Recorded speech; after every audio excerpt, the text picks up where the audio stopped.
eu coloco aqui o aviso, né? Beleza, o Teams informou que a gravação foi iniciada. Estou informando, né, oralmente e colocando o aviso por escrito ali no chat. Após o início da gravação, vou começar aqui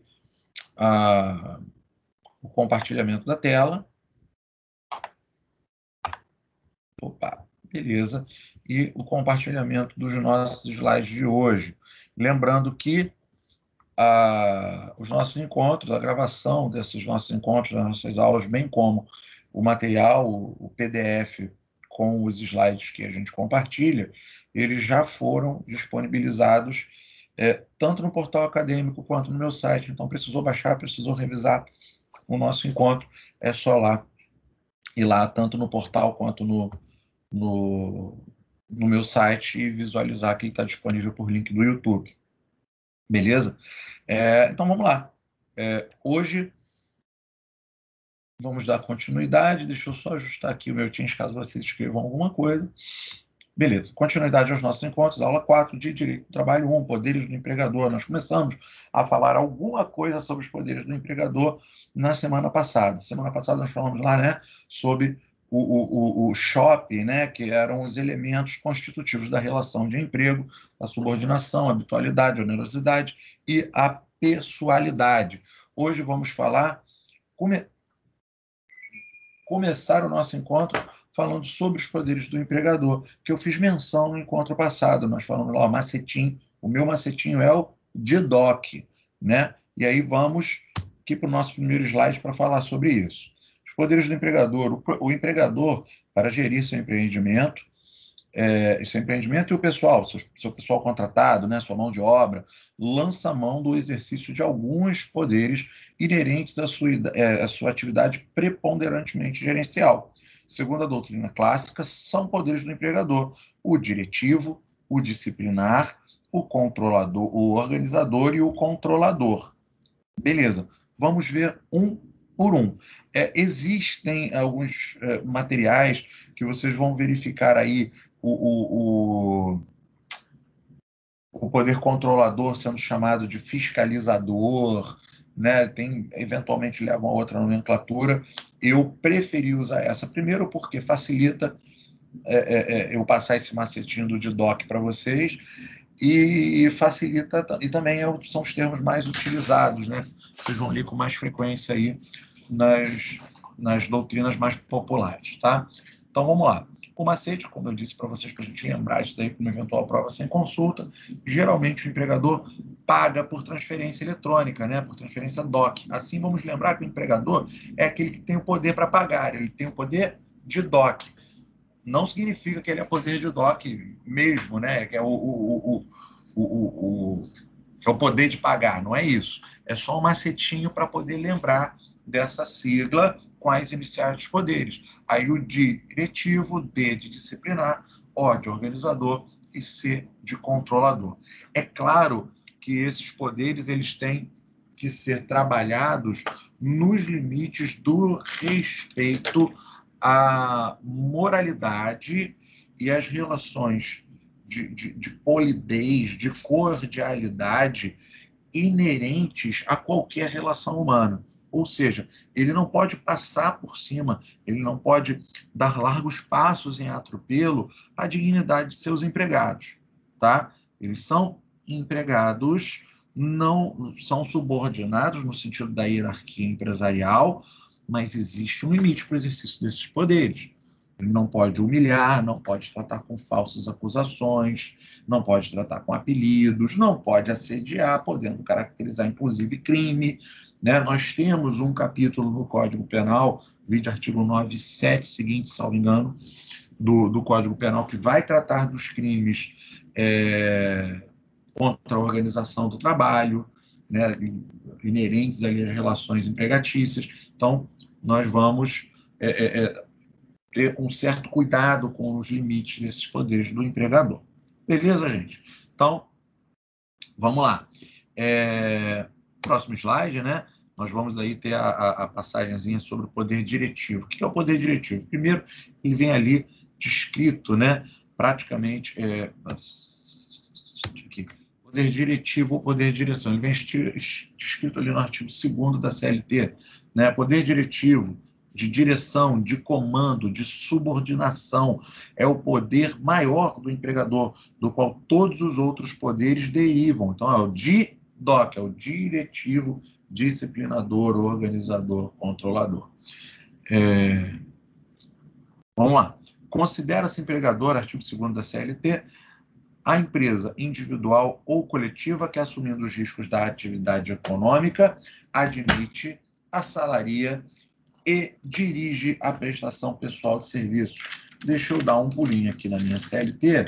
Eu gostaria de aproveitar a oportunidade e fazer uma observação.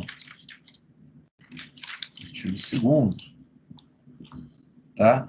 O artigo 2º, seu parágrafo 1º, que não está nos slides, mas, bom, enfim, faço menção, depois a gente acresce nos slides. Ele diz o seguinte, ó: equiparam-se ao empregador, para efeitos exclusivos da relação de emprego, os profissionais liberais, as instituições de beneficência, as associações recreativas ou outras instituições sem fins lucrativos que admitem trabalhadores como empregados. Então, mesmo que a instituição não tenha finalidade lucrativa, mas admita determinado trabalhador na forma do artigo 3º, assalariando, sob sua subordinação, de maneira habitual, para que aquele indivíduo pessoalmente venha e preste seus serviços, né? Empregue sua mão de obra, mesmo essa empresa, mesmo essa associação não tendo finalidade lucrativa, ela vai ser considerada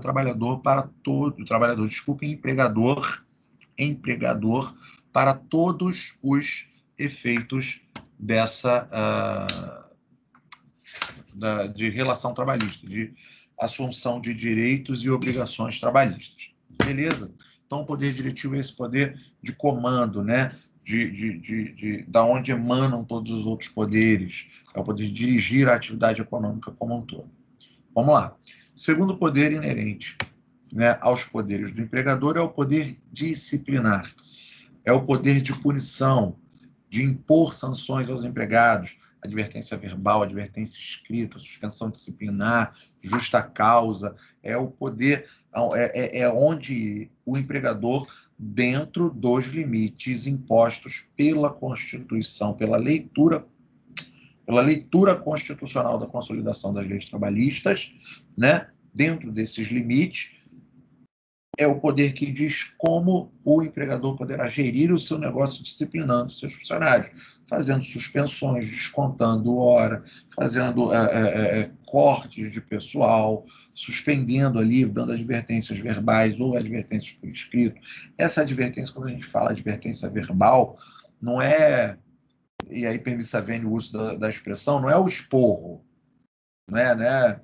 O chamar a atenção, é o advertir, olha, esse comportamento não se adequa com a sua função. Se adotar este comportamento novamente, procederemos a uma advertência por escrito. Poderá haver suspensão das atividades de trabalho com desconto nos ganhos e daí por diante. É tão contundente essa percepção do poder disciplinar que ela espelha-se ali dentro do 474 da CLT, que nós trazemos a transcrição nessa tela que está sendo compartilhada, até a derradeira, né, demissão por justa causa, também é espelhada, 482 e suas hipóteses. Algumas eu elenquei aqui, mas são mais. Tem outras tantas hipóteses aí lançadas no 482. Então, vamos lá, né? Sobre o poder disciplinar, a suspensão do empregado por mais de 30 dias consecutivos importa na rescisão rescisão injusta do contrato de trabalho. É um exemplo de que, nós temos dois exemplos na previsão do 474 da CLT, né? Um exemplo da possibilidade do exercício do poder disciplinar do empregador para suspender o empregado de suas atividades, mas por até 30 dias, tá? E aí vai depender, claro que na prática de dissídio coletivo e tudo mais, mas o 474 ele dá essa direção aí dos 30 dias como limite. Só um minuto.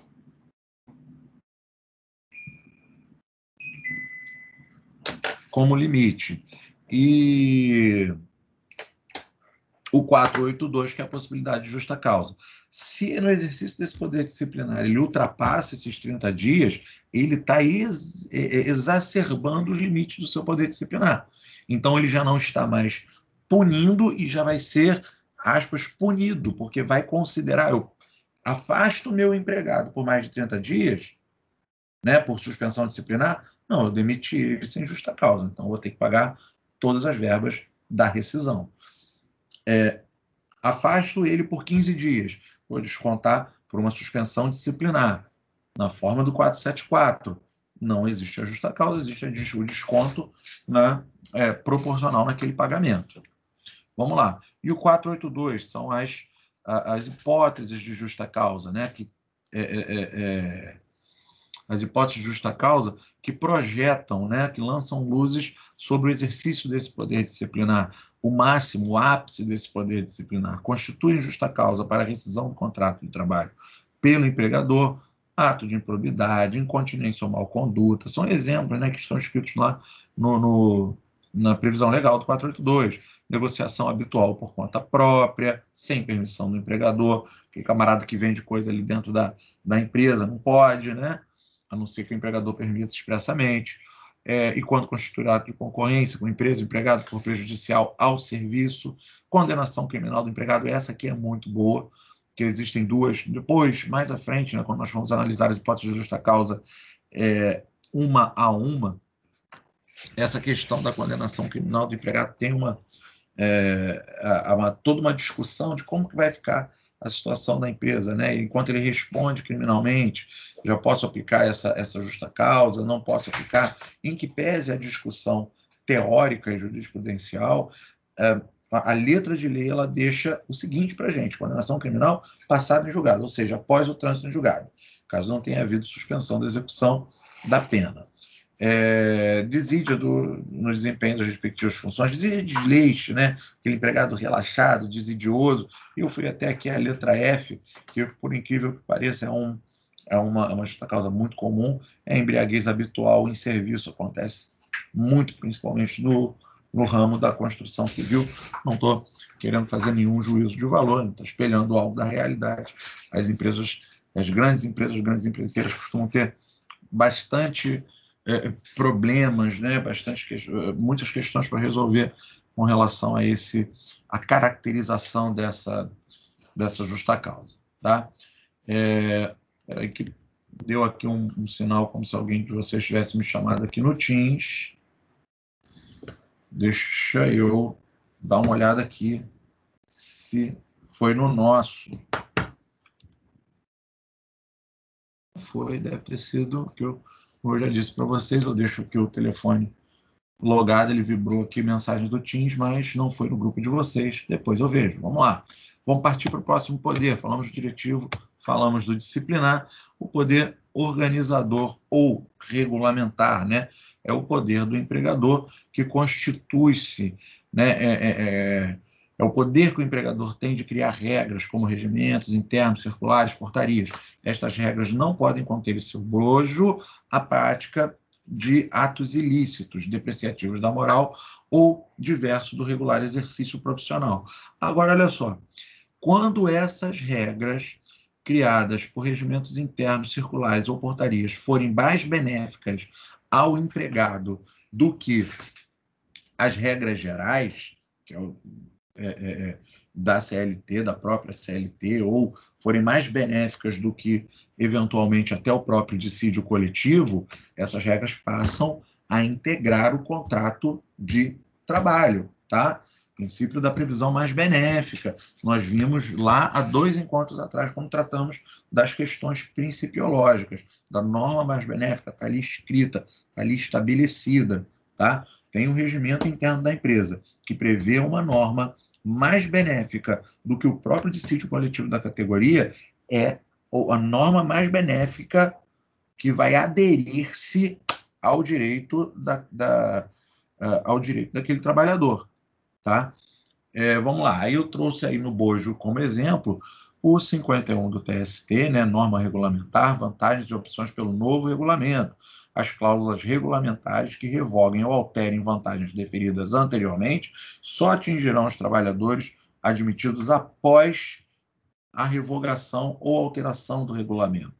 Ou seja, aqueles que têm uma vantagem mais benéfica, eles continuam, né? Eles permanecem com a percepção por aderência da norma que lhes for mais benéfica. Havendo coexistência de dois regulamentos da empresa, a opção do empregado por um deles tem efeito jurídico de renúncia às regras do sistema anterior. E aí, seguindo toda aquela questão principiológica. Deixa eu dar aqui uma andada, aqui responsabilidade, que eu já passei para o grupo econômico, mas na verdade eu tinha uma outra aqui, ó, uma outra observação para fazer com vocês, né? Que, ó, essas regras não podem conter sobre boas práticas de atos ilícitos, beleza. As limitações desse poder organizador, né, do empregador. Dentro desse poder organizador não pode haver determinação da prática de atos ilícitos, depreciativos da moral ou do regular exercício profissional. Nós falamos um pouquinho sobre isso lá nas características da relação de trabalho, né? Onde dentro do estabelecimento, dentro da subordinação do empregado, ele não vai quebrar a obrigação dele de subordinação se ele recusa-se à prática de um ato ilícito. Dentro da regular prática ali do meu poder organizador, do meu poder gerencial, do exercício dos meus poderes enquanto empregador, eu posso constituir determinadas, uma infinidade de regras para tornar viável a gerência daquele negócio. Entretanto, atos ilícitos não podem ser considerados como regular exercício do poder organizador. Se eu tenho um ilícito sendo determinado como uma regra deste poder organizador, essa observância, essa regra imposta, ela não precisa ser acatada pelo empregado.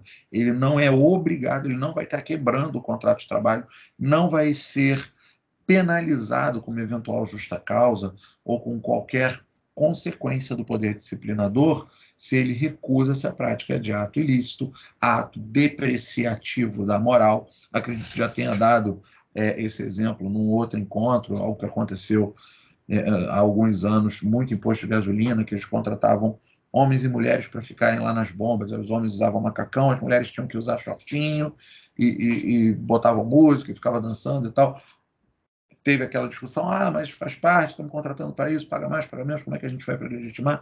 A questão é que quando a coisa ficou resolvida, considerou-se que aquele comportamento era um comportamento que diferenciava os dois obreiros e era um comportamento depreciativo da moral. Ou, né, conter uma previsão que diversa do exercício regular da profissão. Aí você vai pensar, né, de repente, no regulamento de um hospital que determina que uma determinada enfermeira deixe de atender uma pessoa que chega em determinadas condições, em certas circunstâncias, e aí não vai atender por critérios administrativos, mesmo precisando de socorro, não. Isso foge ao regular exercício profissional, isso foge às obrigações preponderantemente profissionais dela, né, que tem a ver com a própria natureza do exercício profissional dela.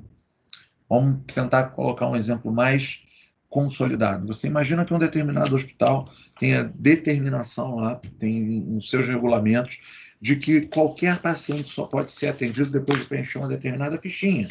Chega naquele determinado hospital uma pessoa com uma fratura exposta no braço, um rapaz maior de idade, fratura exposta, pedindo socorro. Hospital particular ou não, é mais urgente, é a obrigação dos profissionais de saúde prestar os primeiros socorros àquele ser humano que carece de um atendimento, que carece de um primeiro socorro, que carece de uma primeira observação. Isso é intimamente ligado ao regular exercício profissional daqueles profissionais da saúde. E ele não pode dizer, né, furtar-se ao atendimento sob a alegação de que estaria quebrando determinação dos regimentos internos, né, ou determinações estabelecidas pelo poder regulamentar ou organizador, estabelecidos lá pelo empregador, tá certo?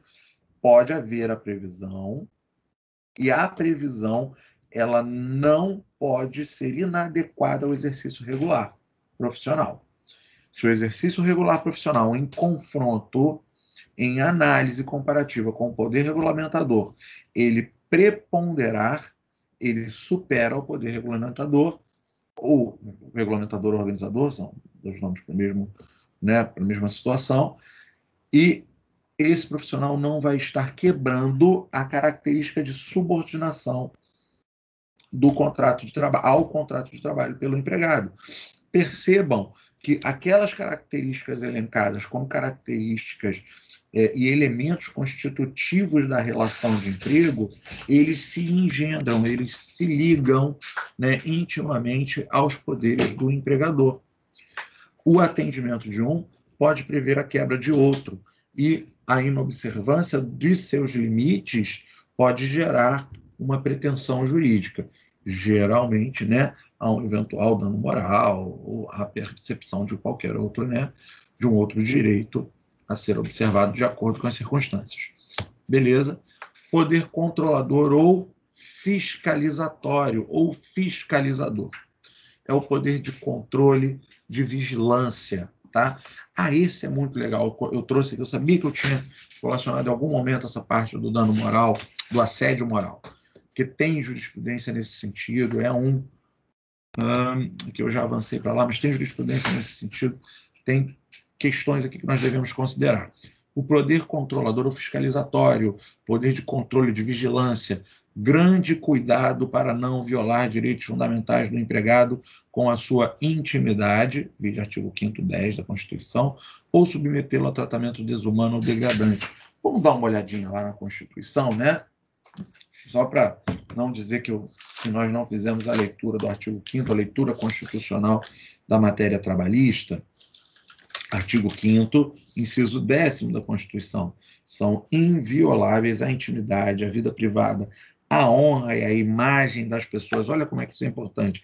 A honra e a imagem das pessoas. Você pensa, né? Dentro do poder fiscalizador, eu posso colocar câmera no meu estabelecimento comercial? Posso. Meu empregado pula. Mas meu direito à imagem e tal, mas tudo bem, eu não vou divulgar essas imagens. E aonde, em que locais eu posso colocar essas câmeras? Né? Eu posso colocar no refeitório? Será que eu posso colocar no vestiário? Por óbvio que no vestiário não, mas são questões que nós devemos levar em consideração. Tá? Imagem das pessoas, assegurado o direito de indenização pelo dano material ou moral decorrente de sua violação. Então, na esteira dos comentários que eu estava fazendo aqui no início do nosso encontro, uma direção, né?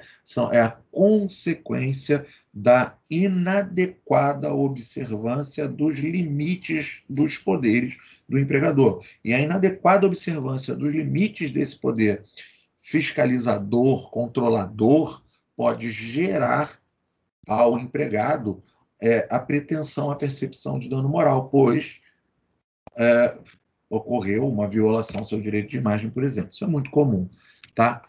Ou submetê-lo a tratamento desumano ou degradante, para não dizer que não falamos do artigo, né? Artigo 5º, inciso 3º, né? Ninguém será submetido a tortura nem a tratamento desumano ou degradante. Aí você pensa, né? O operário que é posto a trabalhar sem em uma condição insalubre, sem o equipamento adequado, ou né, são exemplos até que eu penso que mais duros, né? Mas quem nunca ouviu falar desse tipo de coisa, né? Você pega lá a menina da faxina e bota ela para desentupir as privadas do prédio. Ela não é um bombeiro hidráulico, as privadas do escritório, da loja lá onde ela trabalha. Ela é a servente, a diarista, a pessoa que trata da limpeza do local. Aí o empregador, não, você vai limpar ali, né? Poder de ordem, de diretriz, você vai limpar as privadas lá, eu quero ver você limpando com a mão, olha só, passando dos limites, submetendo ela a um tratamento degradante. Se dentro da previsão das atividades a serem exercidas pelo aquele tipo de empregado na empresa, e aí os dissídios coletivos normalmente eles descrevem esses limites, com uma descrição das variadas atividades, mas desentupimento é bombeiro hidráulico, não é a faxineira lava, né, tal, não é meter a mão numa latrina. Dependendo das circunstâncias do exercício desse poder, pode ser considerado tratamento desumano ou degradante. E as consequências do tratamento desumano ou degradante, dano moral, né? Beleza. Vamos lá. Cuidado, porque no exercício desse poder controlador existe um maior risco de realização de conduta que caracterize o assédio moral. Beleza? Um exemplo, e aí a gente estava chegando já aí na parte das câmeras também, né? É revista feita por parte do empregador, que poderá ser realizada nos pertences do empregado, sendo vedado promover revista íntima, tal como preceitua o inciso 6º do 373A da CLT. Né? Eu reproduzi ali embaixo. Vamos lá. Ressalvadas as disposições legais destinadas a corrigir distorções que afetam o acesso da mulher ao mercado de trabalho e certas especificidades estabelecidas nos acordos trabalhistas, é vedado proceder o empregador ou preposto à revista íntima nas empregadas ou funcionárias, né? Daí, por óbvio, mas observa vocês o seguinte, eu já tive, não cheguei a trabalhar no caso, mas entrevistei pessoa, até ali no nosso núcleo, né, que ela trabalhava numa grande rede de supermercados, então não precisa nem tentar adivinhar que o núcleo não pôde abraçar o processo, porque não é uma rede de supermercado aqui na nossa cidade.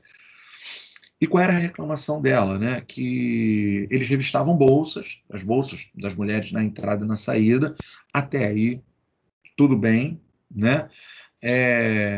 Existe essa limitação de fiscalização dos pertences dos empregados, mas eles queriam fazer revista íntima, queriam contratar pessoas para fazer revista íntima, e isso foi muito discutido, não chegaram a fazer revista íntima, mas criaram um procedimento, colocaram assim, uma guarda, não, uma pessoa de segurança privada, dentro uma feminina, uma mulher, né, uma guarda, dentro do vestiário feminino, que era uma espécie de um corredor, pelo que ela explicou, com vários armários, para ficar observando aquelas mulheres, aquelas funcionárias a todo tempo. A troca de uniforme, durante o eventual banho da saída das funcionárias, a troca de roupa, ou seja, essa pessoa que veio entrevistar, ela sentia-se ofendida, ela sentia-se invadida, ela sentia-se afrontada no seu direito à intimidade.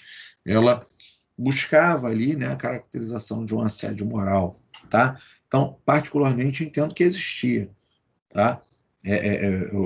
A minha imagem, a percepção do corpo desnudo de um determinado funcionário, não é porque é uma outra mulher que está ali fiscalizando, exercendo esse poder por delegação do empregador, que vai descaracterizar um eventual assédio moral. Mas é mais um exemplo bem na prática. Acredito que alguns dentre vocês devem ter colegas, parentes e amigos que trabalham nesse ramo e já devem ter ouvido as diversas histórias nesse sentido. Bom, e estava dando moral esse tipo de prática. Né? Outro exemplo válido do exercício do poder do empregador é valer-se de circuito interno de câmeras para fiscalizar o trabalho dos funcionários. Contudo, deixa de ser razoável, voltando ao exemplo que eu estava falando, a instalação de câmeras em vestiários.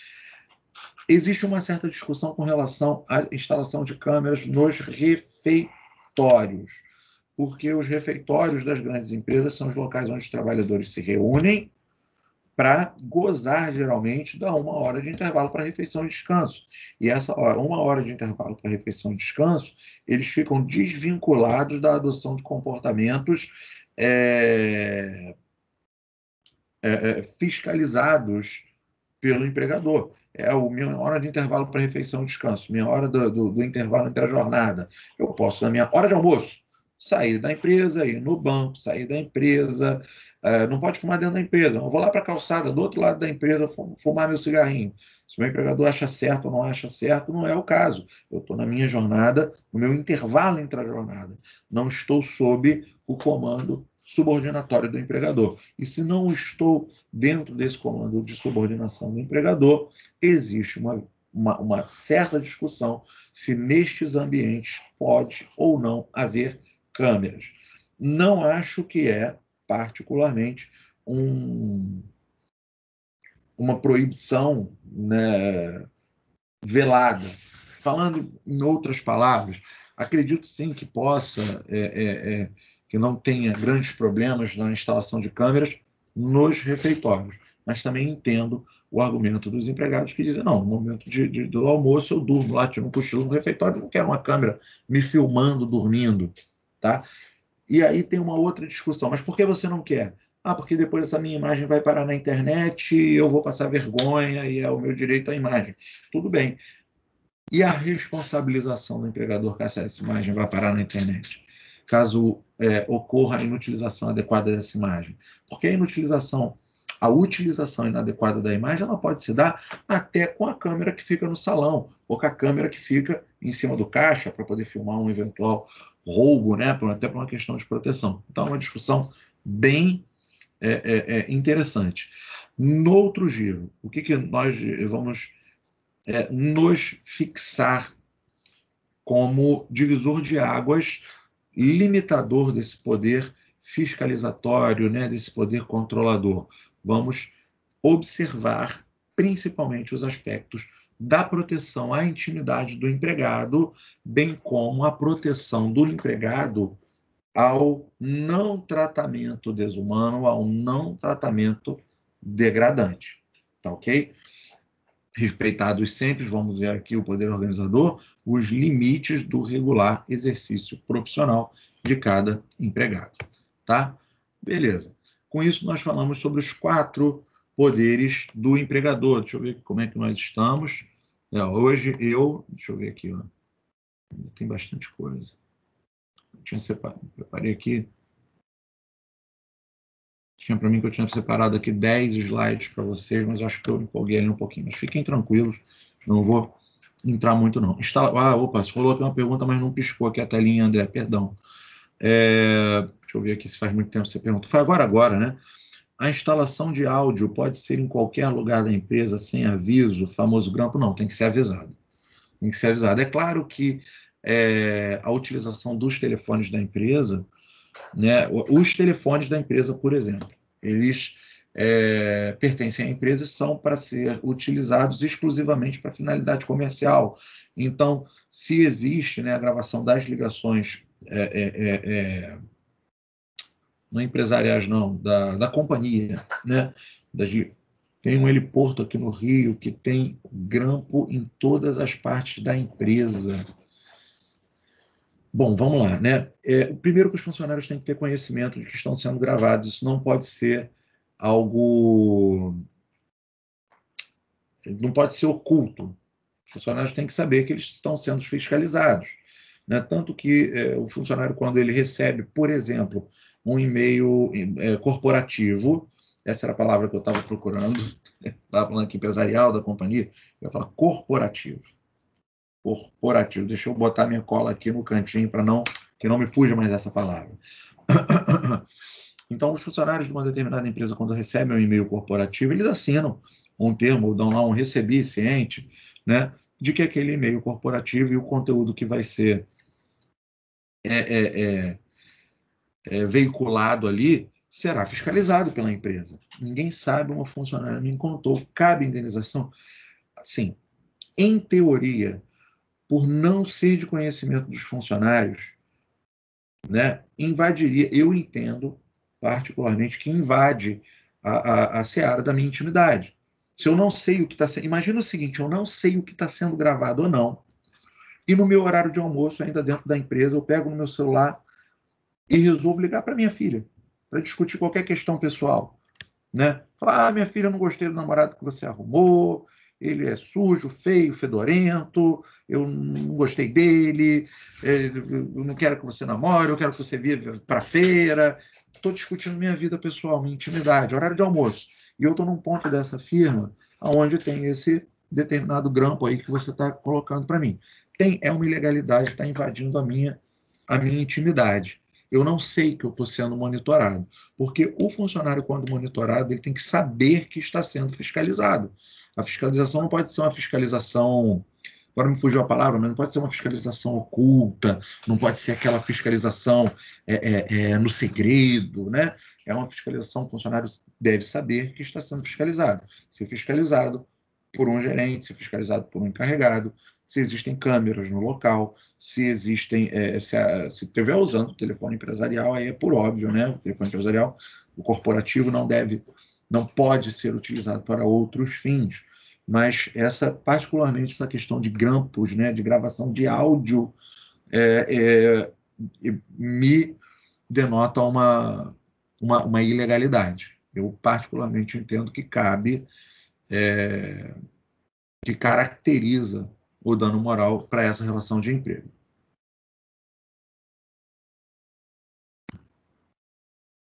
Está vendo exatamente o que a gente conversou, né, André? Sem saber o que você tinha passado aí dentro da pergunta que você fez aí no chat, foi o exemplo que eu dei. Imagina que eu chego lá e tenho uma conversa particular aqui com a minha filha, né? E aí eu vou ter uma exposição da vida dela, tá todo mundo sabendo da minha vida.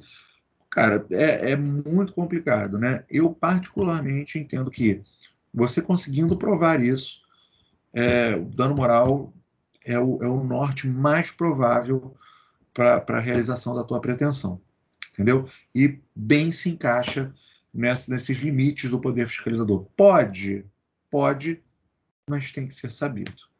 É algo que o empregado ele tem que saber que está sendo fiscalizado. Tá ok? Vamos aqui para a resposta. Tá bom? Estava aqui o poder fiscalizador, respondi ali a pergunta, beleza. Então vamos passar aqui para a responsabilidade trabalhista, grupo econômico, né? Grupo econômico, né, está previsto, houve uma alteração no artigo 2º. Deixa eu ver se coloquei transcrição, não coloquei não, mas vamos fazer leitura aqui, né, do artigo 2º, incluindo-se, né, um novo parágrafo 2º e 3º com redações, né, modificadas na CLT após reforma. Se você pegar aí a tua CLT, dá uma olhada no artigo 2º, vai estar lá, ó, com redação determinada pela Lei 13.467, de 13 de julho de 2017, a tal reforma trabalhista. O mesmo vem observado na redação do parágrafo 3º. E é o que diz, né? Entende-se por grupo econômico quando empresas se aglomeram formando grupos empresariais, grupo de indústria, grupo de comércio, né? Quando isso acontece, a CLT traz a responsabilização solidária das empresas. E isso é importante, tá? Que são conceitos de direito civil, responsabilização solidária, lado a lado, e responsabilização subsidiária, são coisas diferentes. A responsabilização solidária é que ambas respondem igualmente por direitos e obrigações. Deixa eu dar, acho que alguém abriu o áudio sem querer, não rolou pergunta, deixa eu ativar aqui os mudos. Tá? O colega que abriu o áudio, se estiver aberto para poder fazer alguma pergunta, aí eu peço que abra de novo, que eu fechei aqui a de cautela, pois entendi que foi aberto sem querer o áudio, beleza? Então vamos lá, vamos voltar aqui para o nosso roteiro, né? Então, parágrafo 2º, o que diz? Sempre que uma ou mais empresas, embora cada uma delas responsabilidade, personalidade jurídica própria, estiverem sob a direção, controle ou administração de outra, ou ainda quando, mesmo guardando cada uma sua autonomia, isso aqui foi importantíssimo, tá? Integrem grupo econômico, serão responsáveis solidariamente. E isso é ótimo para a gente, tá? Há quem diga que ficou mais difícil de provar um grupo econômico, eu acho que foi uma modernização adequada, tá? Me feriu a galera que fala, não, foi uma modernização, foi um espelhamento adequado e ajustado para a realidade atual do que o TST já estava trabalhando, né, nos seus julgados. Nós vamos ver aí. Serão responsáveis solidariamente por obrigações decorrentes da relação de emprego. A questão da responsabilização solidária é ímpar, porque você tem ali um grupo econômico, se tem o grupo econômico, até adiantando um pouquinho o assunto de outros slides, é um grupo econômico verticalizado, onde há subordinação entre empresas, ou se é um grupo econômico horizontalizado, onde todas elas se ajustam na forma aqui, ó, cada uma guardando sua autonomia, elas integrem um único grupo, se há essa relação, independente se é verticalizado ou horizontalizado, todos respondem igualmente. Não é raro que, quando existem os grupos econômicos, algumas empresas dentro desse grupo são economicamente mais fortes, mais viáveis, mais sólidas do que outras. Tá? E se elas integram um grupo econômico, não importa se o funcionário é registrado na A, ou na C, ou na B, ele serve ao grupo, as três são responsabilizadas, tá? Elas respondem solidariamente pelas verbas eventualmente devidas àquele empregado. Vamos para o parágrafo terceiro. Não caracteriza grupo econômico a mera identidade de sócios, sendo necessárias para a configuração do grupo a demonstração do interesse integrado e a efetiva comunhão de interesses e a atuação conjunta de empresas, das empresas dele integrantes. Aí que a galera criticou um pouquinho mais, né? Porque às vezes é difícil, né? Dependendo da relação que as empresas estabelecem entre umas e outras, fica um pouquinho mais difícil de comprovar esse interesse integrado. Era muito mais fácil comprovar a identidade entre os sócios, que era só fazer o pedido de certidão, né, do último contrato social na Juseja, que você conseguia comprovar a identidade entre os sócios. Agora, tem ali um outro problema também. Muitas vezes as empresas formavam um grupo econômico e você não tinha identidade entre sócios. Vamos trabalhar com realidade. Quantas vezes você tem ali uma empresa que os sócios são dois irmãos, que ela atua em grupo econômico com outra empresa, onde os sócios são os filhos desses dois irmãos, dois outros primos. Então você não tem ali identidade entre os sócios, mas existe um grupo econômico. E se existe um grupo econômico, ele deve ser responsabilizado e responder e assumir as obrigações decorrentes da relação de emprego. Vamos lá. Então, exemplo. Eu tentei, né, colocar aí nesse exemplozinho aí uma ideia do que é grupo econômico, né? Vamos lá. A empresa A atua conjuntamente com a empresa B e C, e todas estão atuando no sentido de formar grupo econômico, mesmo que cada uma preserve sua própria personalidade jurídica, ou seja, cada uma será pessoa jurídica própria, CNPJ próprio, podem ter filiais distantes, né? Ou seja, né, são empresas diferentes que se aglomeram para formar um grupo econômico. Deixa eu tirar esse Szinho aqui, né? Que aí eu já termino o nosso encontro disponibilizando esse material para vocês.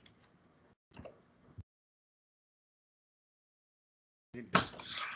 Continuamos. Diante disso, a CLT prevê que o trabalhador contratado por essas empresas tem direito de acionar na justiça todas. Qualquer uma das empresas que faz parte do grupo econômico. Tem-se, então, a figura da responsabilidade solidária, da solidariedade passiva e ativa. Elas são solidárias no exercício da sua atividade econômica para angariar lucros, né,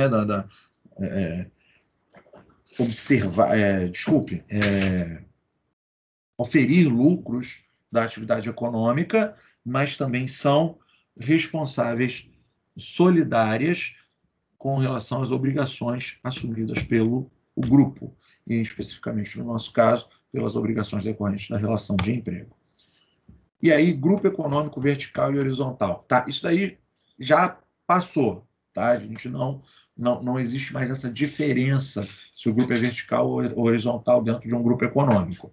A questão é, nós devemos conhecer, porque quando existe essa relação de subordinação, nós estamos falando de um grupo econômico vertical. Quando existe aquela relação de cooperação, existe o grupo econômico horizontal. Sendo ele vertical ou horizontal, para a CLT, grupo econômico responde todo mundo junto. Tá? Não existe mais uma diferença de responsabilização em razão do formato do grupo econômico. Mas nós devemos conhecer, porque eles ainda existem, as empresas organizam-se com subordinação vertical ou horizontal, e a prova dessa organização vertical ou horizontal prova a existência do grupo econômico. E nós devemos provar que elas comungam de união de desígnios que buscam o lucro, que buscam a manutenção de seus objetivos dentro da economia. Então, beleza. A doutrina e a jurisprudência fazem uma divisão da formação do grupo econômico horizontal e vertical. Contudo, já deixei negritado, desde já se informa que a lei mudou a respeito desse tema. O grupo econômico vertical mudou a sua percepção, tá? Não é que deixa de ser assim. A lei simplesmente não faz mais diferença. Os dois viram grupo econômico, tudo igual. Está todo mundo no mesmo pacote, tá? Então, o grupo econômico vertical, relação de subordinação, empresas escalonadas uma subordinada à outra, tá? Grupo econômico horizontal, relação de coordenação, as empresas são coordenadas entre si, elas interagem entre si buscando lucro. Parágrafo 2º, que eu fiz a leitura, sempre que uma ou mais empresas, tendo embora cada uma delas personalidade jurídica própria, estiverem sob direção, controle ou administração de outra, ou ainda quando, mesmo guardando cada uma sua autonomia integra em grupo econômico, serão solidariamente responsáveis. Serão responsáveis solidariamente pelas obrigações decorrentes da relação de emprego. Então, ótimo. Nós já fizemos a leitura disso, já fizemos essa análise, entendemos que não deixa de existir o grupo econômico vertical horizontal, mas exegese do parágrafo 2º do artigo 2º da CLT pós-reforma, inobstante a qualidade de grupo econômico vertical horizontal, responderão as empresas componentes deste grupo solidariamente. E é isso que nos importa, tá? Assim, pela nova redação do artigo 2º, parágrafo 5 do CLT, admite-se o grupo econômico vertical por subordinação, mas também se admite o grupo econômico por coordenação, no qual as empresas se apresentam de forma autônoma, tá? Nova caracterização do grupo econômico. Não caracteriza grupo econômico a mera identidade entre sócios, sendo necessária... Bom, eu acho que eu não errei aqui não. São necessárias para a configuração do grupo a demonstração do interesse integrado, a efetiva comunhão de interesses e a atuação conjunta das empresas. Então, primeiramente, não caracteriza grupo econômico a mera identidade de sócios. Destaca-se que parte da jurisprudência entendia que empresa A tendo por sócios João e Maria, empresa B tendo por sócios João e José, considerava que existia grupo econômico, porque João estava ali nas duas empresas, tá? O que, sinceramente, não me parecia mais adequado, tá? Então, até o comentário aqui, o fato de João estar como sócio das duas empresas já seria suficiente para entender que as empresas integrariam o mesmo grupo econômico. Não me pareceria o mais adequado, porque eu posso ter aí na figura de João um camarada que investe em diversos segmentos, né? E João está ali, João é o cara que tem o dinheiro, aí ele tem o amigo dele, o José, que é um cara top da informática, ele, vamos abrir aqui uma empresa, fugiu agora a expressão, uma startup. Vamos abrir aqui uma startup com uma ideia diferente, com uma novidade na área de informática. João, investe, vai ser sócio de José ali nessa startup na área de informática. Aí aparece aqui Maria é uma amiga de João, tem aí uma visão, uma proficiência diferenciada para questões culinárias, e João vai lá, investe com ela lá no restaurante. Pô, o restaurante tem João no contrato social, a startup lá tem João no contrato social. Elas formam um grupo econômico só porque João é investidor, participa ali como sócio das duas? Não me parecia a melhor solução, tá? Então, coloco aí observações, isso mudou, cuidado, né? Boto aí nas minhas palavras, no jeitinho que eu costumo falar com vocês. Vamos aí, comunhão de interesses econômicos. Com a nova redação será necessária a demonstração do interesse integrado, efetiva comunhão de interesses e atuação conjunta das empresas na economia. Vê, não faz muito mais sentido. Vamos adaptar esse exemplo aqui, que eu criei agora, né? Adaptei aqui a história do João com Maria, José, essa galera toda ali, para ir trabalhando e dialogando sobre esse exemplo com vocês. Mas vamos pensar o seguinte, vamos adaptar de novo lá. João conhece Maria, Maria é fantástica, tudo que Maria faz na cozinha é maravilhoso. E aí ele investe lá em estabelecer um restaurante com Maria, um restaurante chique, né, caro, uma coisa assim fantástica. E ele forma aquela empresa com Maria. A filha de Maria, ela produz qualquer insumo, ela de repente fornece aí material para restaurante, né? Material, seja descartáveis, sejam material para fazer comida mesmo, né? O material necessário para a cozinha do restaurante e para o regular funcionamento lá do restaurante. E a filha de Maria está lá, ela tem esse conhecimento, ela tem essa habilidade. E José, outro cara lá, amigo da filha da Maria, tem nada a ver com João e Maria. Ele vamos botar o nome da filha da Maria de Penélope. E ele investe, igual o João faz, ele investe juntinho aí com a Penélope para crescer o negócio da Penélope. O restaurante de Maria e João tá bombando e eles fazem um entrelaçamento de interesses econômicos com a empresa de Penélope José, que uma passa a prestar assistência à outra de maneira coordenada, a fim de que os interesses de uma e de outra se projetem no mercado. Isso é integração conjunta das empresas na economia. Isso é atuação em comunhão de interesses visando projeção econômica, mesmo que não haja identidade entre os sócios, mas eu consigo observar um interesse econômico. Beleza, gente? Então vamos lá. Assim, agora, de acordo com a nova determinação legal, não tenho nova aí, mas é nova, 2017 para cá é novo, para que seja reconhecido o grupo econômico, as empresas devem ter um interesse em comum, devem atuar na economia de forma conjunta. Dá para observar que as duas, elas dão as mãos para poder abraçar aquele ramo econômico, ou seus ramos econômicos, né? Uma determinada fatia de investimento. Esse é o requisito do grupo econômico. Aí eu boto a observação, mas o STST já entendia dessa forma, né? Ou quase assim, já entendia assim, ou quase assim. Por isso que eu disse esse texto que foi os parágrafos 2º e 3º do artigo 2º, que melhoraram ali, né? Formalizaram, inseriram na CLT as percepções do grupo econômico. Parte boa da reforma, a gente nem tudo foi ruim, muita gente critica grande parte da reforma, né? Eu mesmo tenho minhas ressalvas, elas vão aparecer, as críticas aparecerão ao longo do semestre, ao longo dos nossos bate-papos, mas, em grande parte, esse aí é o caso dos parágrafos 2º e 3º do artigo 2º, é uma modernização, é algo que veio para o bem. Tá? Então vamos lá, grupo econômico antes da reforma, posição TST, existência de sócios comuns, grupo econômico, não caracterização, ausência de subordinação. O simples fato de duas empresas terem sócios em comum não autoriza o reconhecimento do grupo econômico, pois este, nos termos do artigo 2º, parágrafo 2º antigo da CLT, pressupõe subordinação à mesma direção, controle ou administração, ou seja, existe relação de dominação interimpresarial, em que o controle central é exercido por uma delas, teoria hierárquica ou vertical. Está vendo como é que era importante a gente entender se existia verticalização, se era um grupo econômico vertical ou horizontal? Porque antes, o TST, já aperfeiçoando a sua percepção, entendia que não era suficiente a identidade entre sócios, apesar de parte da doutrina ver dessa forma.